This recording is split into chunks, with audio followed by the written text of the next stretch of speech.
Bismillahirrahmanirrahim. Assalamualaikum warahmatullahi wabarakatuh. Alhamdulillahilladzi arsala rasulahu bil huda wa dinil haq liyudhhirahu 'alad dini kullihi wa kafa billahi syahida. Wa asyhadu an la ilaha illallah wahdahu la syarikalah iqraran bihi wa tauhida. Wa asyhadu anna Muhammadan abduhu wa rasuluhu. Allahumma salli wa sallim ala nabiyyina Muhammadin wa ala alihi wa ashabihi ajmain, amma ba'd.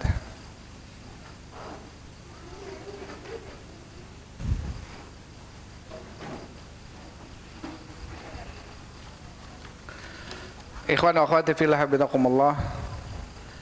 Bapak Ibu jamaah salat maghrib yang sama-sama mengharapkan ridha Allah Subhanahu wa taala. Alhamdulillah, senantiasa kita bersyukur kepada Allah Subhanahu wa taala atas segala limpahan rahmat dan karunia yang Allah berikan kepada kita semua, sehingga di malam ini kita masih diberikan kesempatan oleh Allah Subhanahu wa taala untuk melaksanakan sebagian kewajiban kita selaku kaum muslimin dan muslimat, yaitu salat maghrib berjamaah dilanjut dengan thalabul ilm. Mudah-mudahan langkah yang kita langkahkan ke majelis ilmu ini menjadi penyebab dimudahkannya langkah kita menuju surga Allah Subhanahu wa taala. Karena Rasul sallallahu alaihi wasallam mengatakan, man salaka tariqan yaltamisu fihi ilman sahalallahu lahu bihi tariqan ila jannah.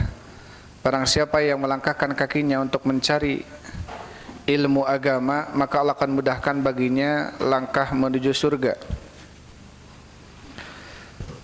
Ikhwan wa akhwati fillah, habibakumullah. Bapak Ibu yang dirahmati Allah Subhanahu wa taala, insyaallah kita lanjutkan pembahasan kita dalam kitab Riyadhus Shalihin, dan kita masuk ke kitabul libas, kitab berpakaian,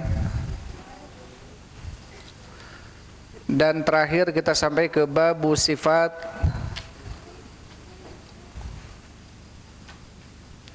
Babu sifati tulil qamisi wal qummi wal izar. Bab sifat atau ciri-ciri panjang komisnya dan panjang lengan dan sarungnya Rasul sallallahu alaihi wasallam, dan tahrimi isbali syai'in min dzalik, dan haramnya menjulurkan sesuatu daripada itu. Artina naon? Ngagupaikeun, manjangkeun lancingan, manjangkeun gamis, manjangkeun sarung, dihandapeun mata kaki, dihandapeun naon mata kaki teh bahasa Sundana? Muncangan. Ya, di sini Imam Nawawi rahimahullahu taala memberikan dua hukum. Hukum anu kahiji, bisa menjadi haram lamun orang ngajulurkeun eta sarung, eta gamis teh ku karna sombong, maka hukumnya haram. Anu kadua hukumna makruh nalika orang ngajulurkeun, manjangkeun eta kain tetapi tidak dalam kondisi sombong, maka hukumnya makruh. Tetapi kemarin dikatakan oleh Syekh Muhammad bin Shalih Al-Utsaimin, ini termasuk mazhab Hanabilah, bahwasanya apa? Bahwasanya setiap yang melewati mata kaki boh dilakukan anak kusabab sombong atau henteu sombong, maka hukumnya tetap haram. Hartosna naon? Tekenging. Lamun manjangkeun anak ku kaayaan sombong, eta langkung-langkung dosana. Tapi lamun manjangkeun anak henteu sombong tetap haram, tetapi lebih ringan dibanding manjangkeunana dalam kondisi sombong. Adapun bantahan terhadap orang yang berpendapat dengan amalan Abu Bakar As-Siddiq, karena Abu Bakar As-Siddiq beliau datang kepada Rasul sallallahu alaihi wasallam, inna izari yastarhi, sesungguhnya sarungku melorot ya Rasulullah, illa an atahadahu, kecuali aku terus menariknya. Kemudian Rasul mengatakan, innaka lasta mimman yaf'aluhu khuyala, sesungguhnya engkau ya Abu Bakar As-Siddiq bukan termasuk orang yang melakukannya dalam kondisi sombong. Harusnya Abu Bakar As-Siddiq ketika kain sarungnya melorot di bawah mata kaki, maka Abu Bakar As-Siddiq menariknya. Ya, dan Abu Bakar As-Siddiq tidak termasuk yang melakukannya dalam keadaan sombong, karena apa? Terus menariknya. Dan ini dipakai sebagian menjadi dalil tentang bolehnya menjulurkan kain di bawah mata kaki kalau tidak sombong. Tetapi tentunya bantahannya adalah Abu Bakar As-Siddiq terus nalika eta kain teh ngagupai ti handapeun memuncangan ku Abu Bakar As-Siddiq naon ditarik deui gitu. Abu Bakar As-Siddiq terus berupaya apa untuk menariknya, sehingga Rasulullah mengatakan innaka lasta mimman yaf'aluhu khuyala. Sanyanyana anjeun teu termasuk jalmi anu ngalaksanakeun kalakuan eta teh dalam kondisi naon? Khuyala nyata sombong.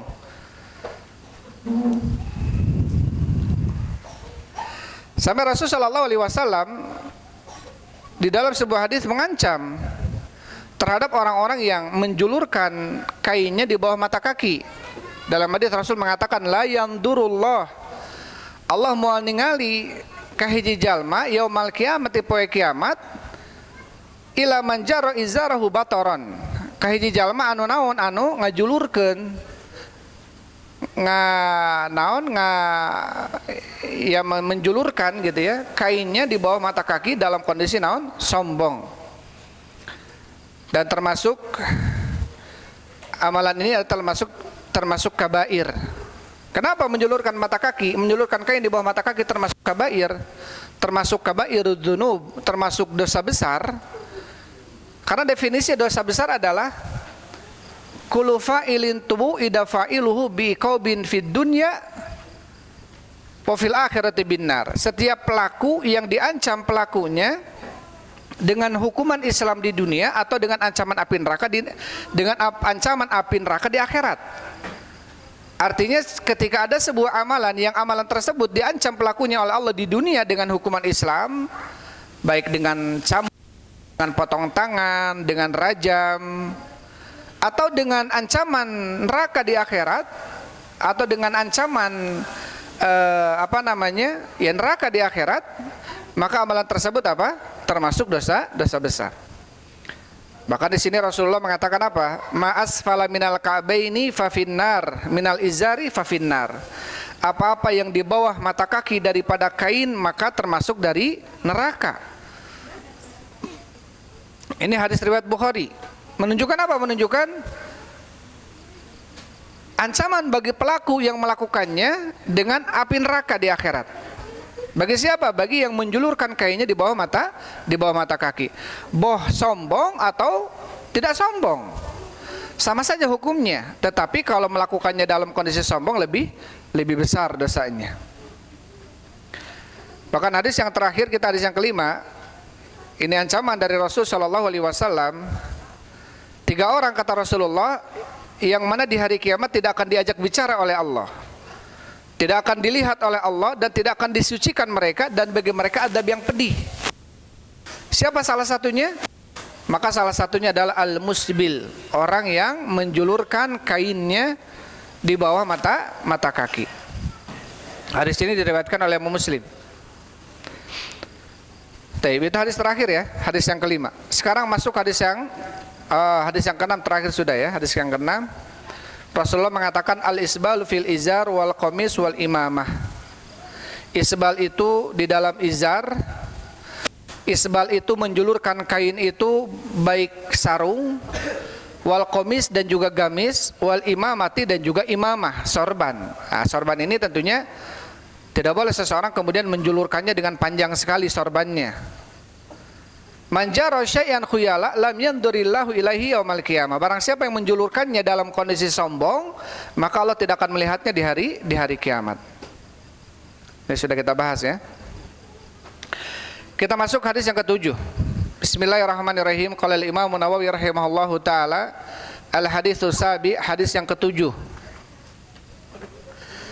Wa Abi Jurai, dari sahabat Abu Jurai, Jabir bin Sulaim radhiyallahu anhu qala, namanya Jabir bin Sulaim, semoga Allah subhanahu wa ta'ala meridainya. Qala berkata, ra'aitu rajulan yasdurun nasa an ra'yi. Taib.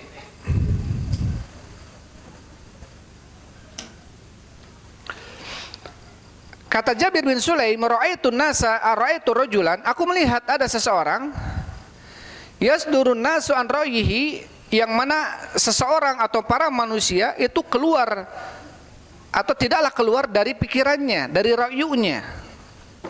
Jadi kata Jabir bin Salim ini, Sulaim, aku melihat ada seseorang yang mana manusia seluruhnya itu senantiasa pemikirannya itu keluar dari ra'yunya, dari pemikiran orang ini.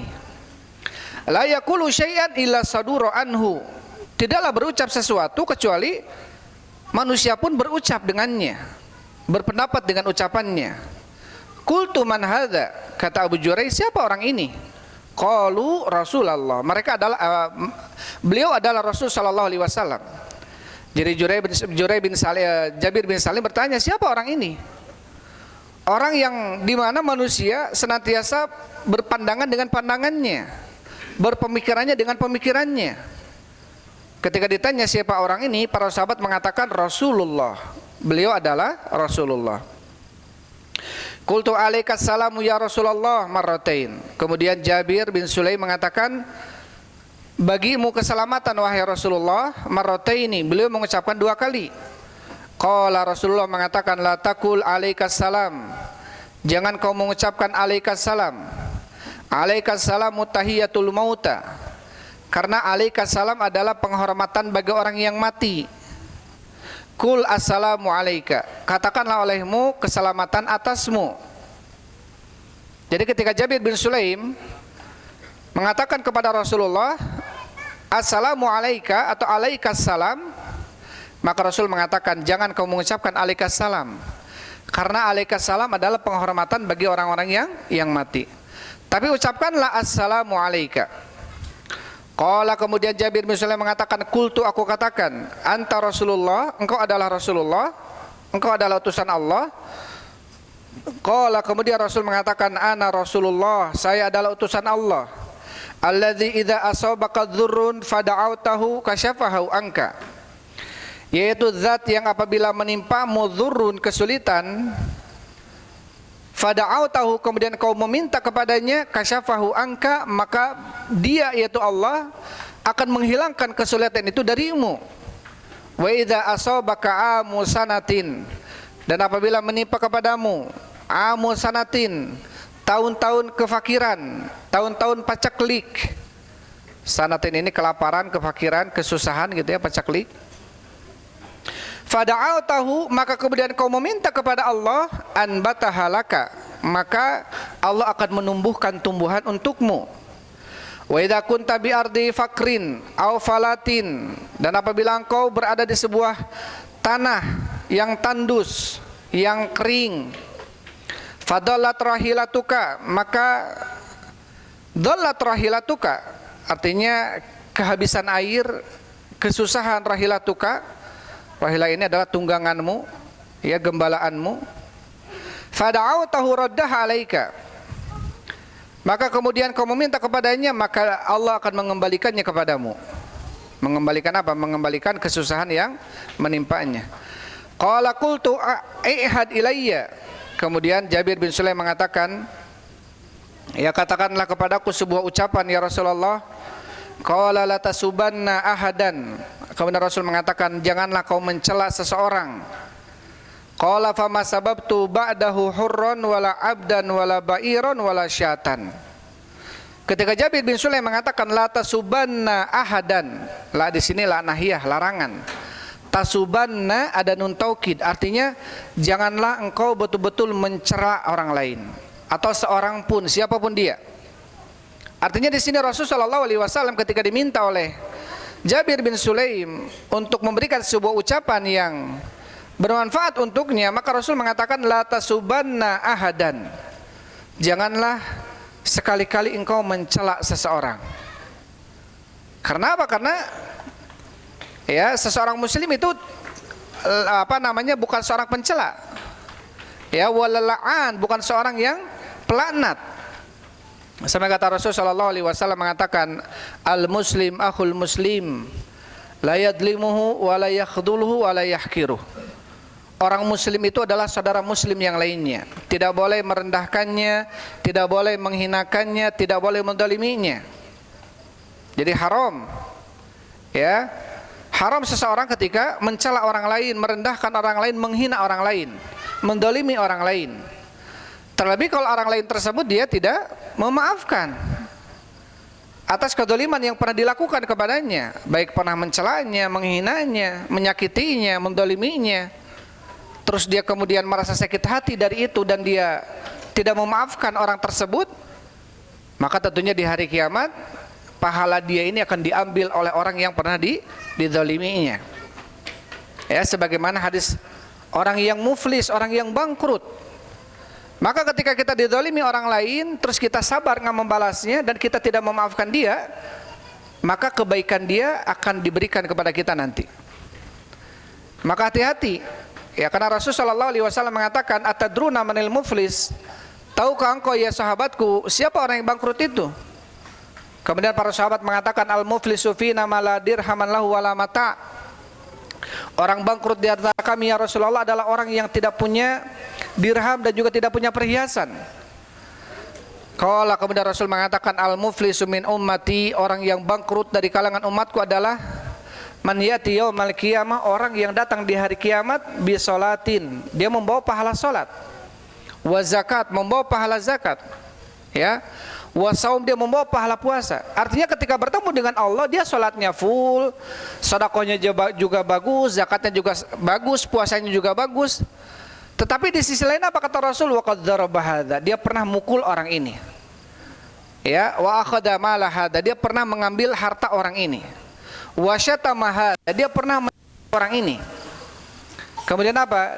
Fayukhadu min hasanatihi fayutrahu ila mayadlimu. Diambil kebaikannya diberikan kepada orang yang pernah didoliminya. Terus seperti itu sampai ketika banyak orang yang didoliminya, kebaikan dia pun terus diberikan kepada orang yang didoliminya, sehingga tidak ada lagi kebaikan dia. Sudah amat tidak ada lagi kebaikan dia, masih datang orang ngantri ke dia meminta kepada Allah untuk apa? Untuk diberikan hukum gitu ya, diadili. Akhirnya apa? Orang ngantri masih yang didoliminya masih banyak, akhirnya kejelekan-kejelekan orang yang didolimi ini ditimpakan kepada orang yang mendoliminya. Yang tadinya pahalanya banyak, sholatnya, saumnya, ya, zakatnya, tapi di sisi lain kedolimannya pun banyak, maka dia termasuk orang yang bangkrut. Taib. Kemudian Rasulullah SAW mengatakan, setelah Rasulullah SAW mengatakan tadi, qala, kemudian Jabir bin Sulaim, fama sababtu ba'dahu hurran, maka setelah itu aku tidak pernah mencela hurran, seorang yang merdeka, wala abdan, tidak pula mencela seorang yang budak. Artinya budak ketika itu dianggap sebelah mata karena dia budak, bisa diperjualbelikan. Tetapi ketika itu dia tidak berani untuk mencela seorang budak sekalipun. Wala ba'iron, tidak pula mencela ba'ir, untanya pun tidak dicela. Wala syatan, tidak pula mencela apa? Kambing yang dimilikinya. Wala tahkironna minal ma'rufi syai'an, dan janganlah engkau menyepelekan dari kebaikan sedikit pun. Wa antukallima akhaka wa anta munbasitun ilaihi wajhuk, yaitu dengan cara berbicara kamu dengan saudaramu dalam kondisi wajahmu berseri-seri ketika bertemu dengannya.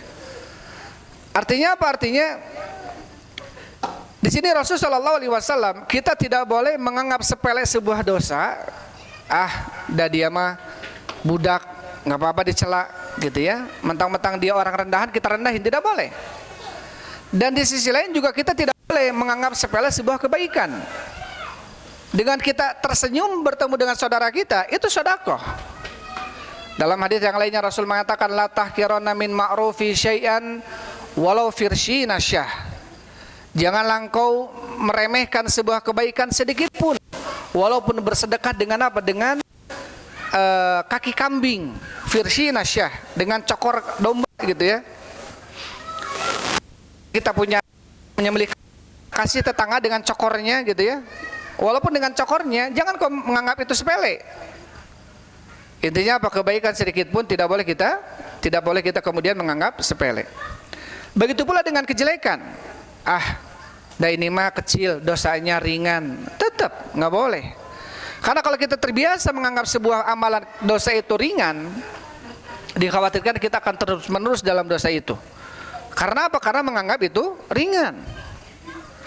Anas bin Malik, seorang sahabat, beliau mengatakan, kunna fi zamanin Nabi sallallahu alaihi wasallam. Kami pada zaman Nabi sallallahu alaihi wasallam betul-betul innakum la ta'maluna wa kunna na'uduhu 'alal ahdi Rasulillah minal mubiqat. Jadi kami pada zaman Nabi sallallahu alaihi wasallam ketika melihat sebuah dosa, kami takut ini adalah merupakan kehancuran. Dan sesungguhnya kalian mengamalkan sebuah amalan, hiya adzaku fi a'yunikum minasya'ri, padahal amalan tersebut di mata kalian lebih ringan dibanding rambut. Artinya sampai gitu ya dosanya, mungkin cuman ngalani gitu ya, ngalandi si fulan, padahal yang dilandinya nggak seneng. Itu dosa. Walaupun yang dilandinya senyum-senyum gitu ya, walaupun yang disakitinya senyum-senyum, padahal hatinya sakit. Itu dosa. Apa kata Anas bin Malik? Innakum la ta'maluna amalan. Sesungguhnya kalian betul-betul. Ini Anas bin Malik jauh-jauh sebelumnya mengatakan kepada kita dalam sebuah ucapannya. Apa ucapannya? Innakum la ta'maluna amalan hiya adzakum min fi a'yunikum minasyari wa kunna na'udduha 'alal ahdi Rasulillah minal mubiqat. Betul-betul kalian akan melakukan sebuah amalan yang amalan tersebut di mata kalian lebih ringan dibanding rambut. Artinya dosanya kecil mungkin. Tapi apa kata Anas bin Malik? Wa kunna na'udduha 'ala ahdi Rasulillah minal mubiqat. Tetapi kami menganggap hal itu pada zaman Rasul termasuk perkara yang menghancurkan. Ini salah satu yang membuat sahabat mulia, utama, bahkan termasuk sebaik-baik manusia setelah Rasulullah adalah para sahabat, karena mereka tidak menganggap sepele sebuah dosa. Kalaupun itu dosa, walaupun kecil, tetap mereka menganggap ini adalah dosa. Khawatir kalau kemudian dianggap sepele menjadi besar dosanya, menumpuk dosanya. Maka di sini Rasul Shallallahu Alaihi Wasallam mengatakan, jangan kamu mencela seseorang. Setelah itu sahabat Jabir bin Sulaim tidak pernah mencela siapapun, mau orang yang merdeka, mau budak, mau hewan sekalipun, gitu ya, tidak dicela olehnya. Kemudian wala tahqiranna minal ma'rufi syai'an. Janganlah kamu menganggap perkara kebaikan itu sepele walaupun kecil.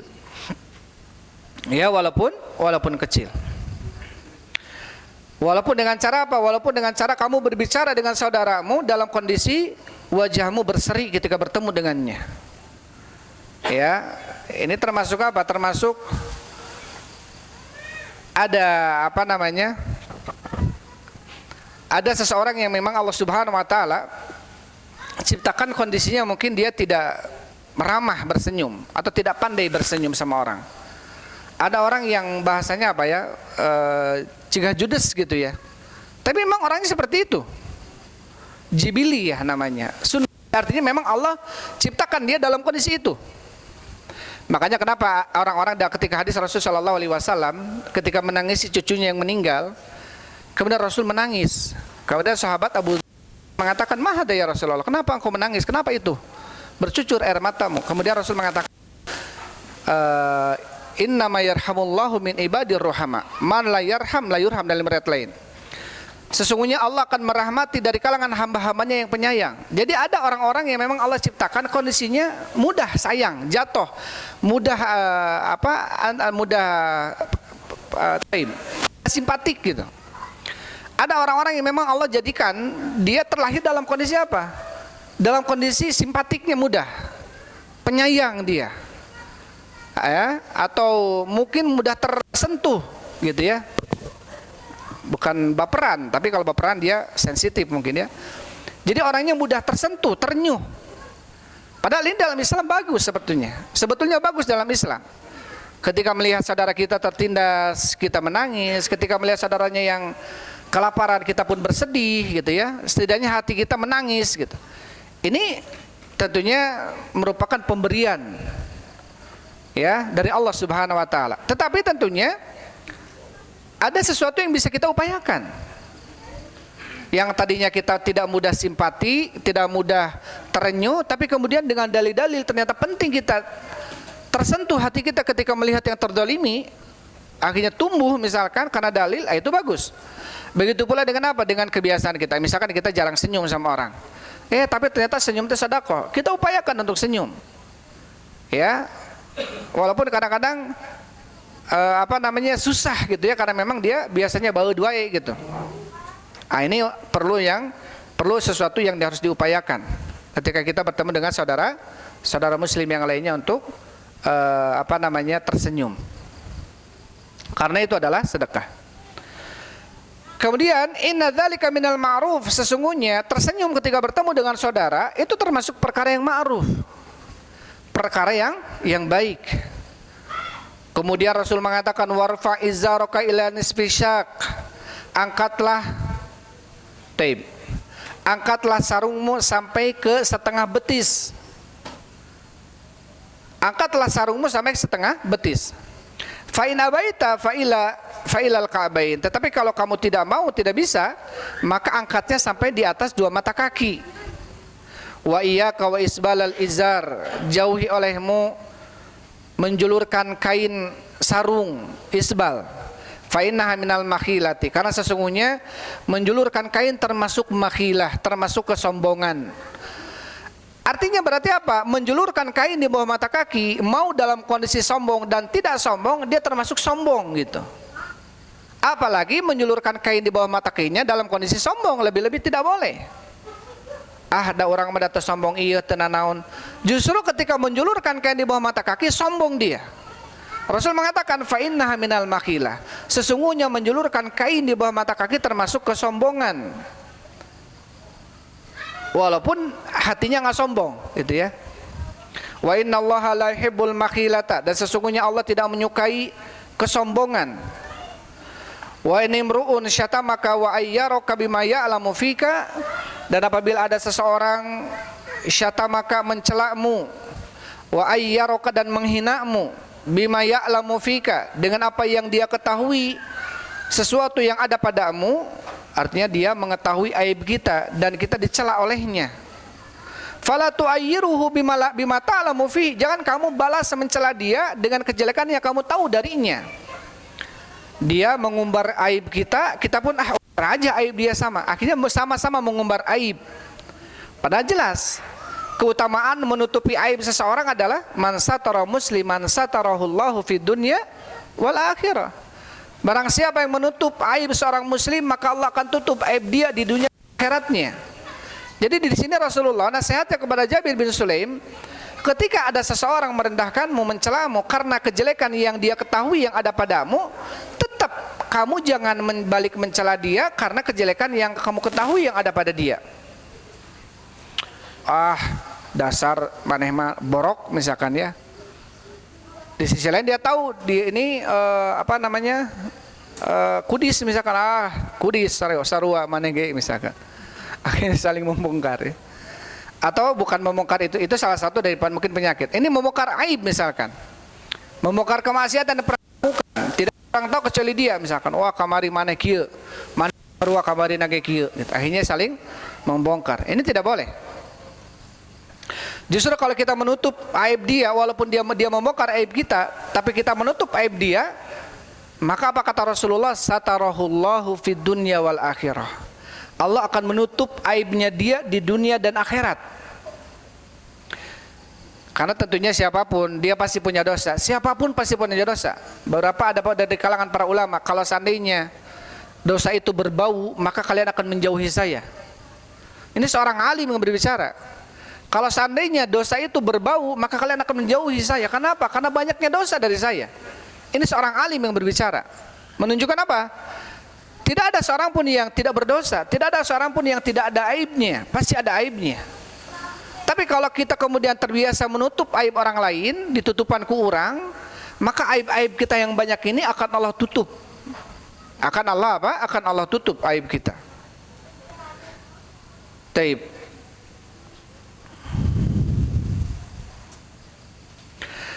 Kemudian fa inna ma wabalu dzalika alaihi. Taib, sesungguhnya hanyalah wabalu dzalika alaihi, artinya kembali ya, hal itu atau aib itu kembali padanya, itu kepada orang yang membongkarnya. Fa inna ma wabalu dzalika alaihi, sesungguhnya kembalilah aib itu kepada yang membongkarnya atau kepada yang mencelanya tadi.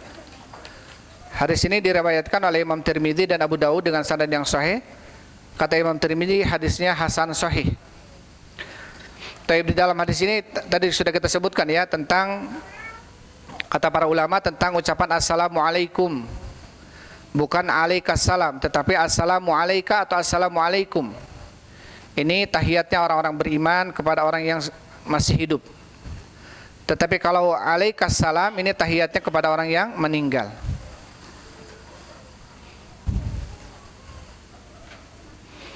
Kemudian di dalam hadis ini juga tentang apa? Tentang anjuran seseorang apa senantiasa meminta kepada Allah Subhanahu wa taala. Ketika Rasul sallallahu alaihi wasallam ditanyakan, "Engkau adalah Rasulullah?" "Ya, saya adalah Rasulullah utusan Allah, yaitu zat yang apabila menimpa kepadamu kesulitan dan kamu meminta kepadanya, maka Allah akan menghilangkan kesulitan itu darimu." Artinya apa? Artinya pentingnya kita senantiasa meminta ya kepada Allah Subhanahu wa taala dan yakin dengan ijabah yang akan diberikan oleh Allah Subhanahu wa taala. Kita harus yakin dengan doa yang kita panjatkan kepada Allah, tidak boleh merasa ragu. Walaupun terkadang kita merasa aduh sudah sebulan, sudah setahun doa nggak dijawab-jawab, sudah 2 tahun masih kene kieu dan lain sebagainya. Ya, maka perhatikan doa-doa kita ini. Perhatikan sebab-sebab ijabahnya doa. Termasuk penghalang di ijabahnya doa, salah satunya apa? Tergesa-gesa. Salah satunya suudzon kepada Allah Subhanahu wa taala. Dalam sebuah hadis Rasulullah sallallahu alaihi wasallam mengatakan, "Yustajabu du'a li ahadikum malam ya'jal." Akan dijawab seseorang di antara kalian doanya selama tidak tergesa-gesa. Yaqulu da'autu rabbi famastajabali. Dia mengatakan, "Aku telah meminta kepada Allah tapi Allah tidak menjawabnya untuk saya." Jadi tergesa-gesa dia. Ya Allah, mana doanya? Mana jawabannya? Saya sudah hampir setahun meminta tapi nggak dijawab-jawab. Ini berarti ada bentuk apa? Istijal. Tergesa-gesa di dalam menunggu jawaban dari Allah. Yang kedua, kita harus husnudzon. Artinya apa? Berbaik sangka kepada Allah Subhanahu wa taala. Mungkin Allah mengakhirkan doa kita, tidak Allah kabulkan sekarang, mungkin nanti. Karena apa? Karena ada maslahat yang tentunya Allah ketahui untuk kita. Dikhawatirkan kalau kita diberikan diijabah doanya sekarang-sekarang, ini kita justru khawatir jauh dari Allah. Ya Allah, abdi mah teh gaduh mobil batur terus garadu. Bisi ke pasien mobil orang teh kadon ngampleng kayak itu ka dia gitu arameng. Lain ngaji gitunya kadon mau mobilan we terus. Bisi gitu ya. Senantiasa kita husnudzon. Atau ada orang-orang yang sudah bertahun-tahun menikah tapi belum diberikan karunia anak. Ya padahal anak adalah ujian, anak itu adalah fitnah. Innama amwalukum wa auladukum fitnah. Dalam ayat innama amwalukum wa auladukum aduwwal lakum fahdharuhum. Sesungguhnya harta dan anak-anak kalian adalah musuh bagi kalian. Berhati-hati kalian darinya. Jadi bagi orang yang belum diberi karunia anak, sudah setahun menikah, 2 tahun menikah, 3 tahun menikah, kita husnudzon sama Allah Subhanahu wa taala. Mungkin Allah belum percaya sama kita untuk diberikan amanah. Karena anak adalah amanah. Taib. Intinya apa? Intinya senantiasa kita berhusnudzon kepada Allah Subhanahu wa taala. Dan yang terpenting juga apa? Di dalam doa, idza da'a ahadukum falyulahhi. Apabila seseorang di antara kalian meminta kepada Allah, maka berilhah. Ilhah itu merengek. Ilhah itu apa bahasa Sundanya itu ya? Terus we ngaraweng gitunya. Lamun aya budak ka indungna gitunya. Mi terus can dibere mah teu reureuh gitu. Itu ilhah namanya. Begitulah kalau kita minta sama Allah, ya Allah abdi teu peryogi, ya Allah, ya terus aja minta enggak apa-apa. Justru Allah merasa senang kalau kita terus merengek sama Allah Subhanahu wa taala. Dan di dalam apa? Di dalam meminta. Entong bosen gitu ya. Dan tentunya kita melihat ya doa-doa kita agar diijabah oleh Allah Subhanahu wa taala, melihat waktu-waktu mustajab antara adzan dan qomat ya, ketika safar, ketika sepertiga malam terakhir, ketika berbuka, ketika didolimi orang lain. Ini doa-doa mustajab. atau di tempat-tempat yang memang mustajabud doa ya, di tempat-tempat haram di Mekah, di Madinah. Tapi itu saja mungkin yang bisa sampaikan, sudah adzan ya.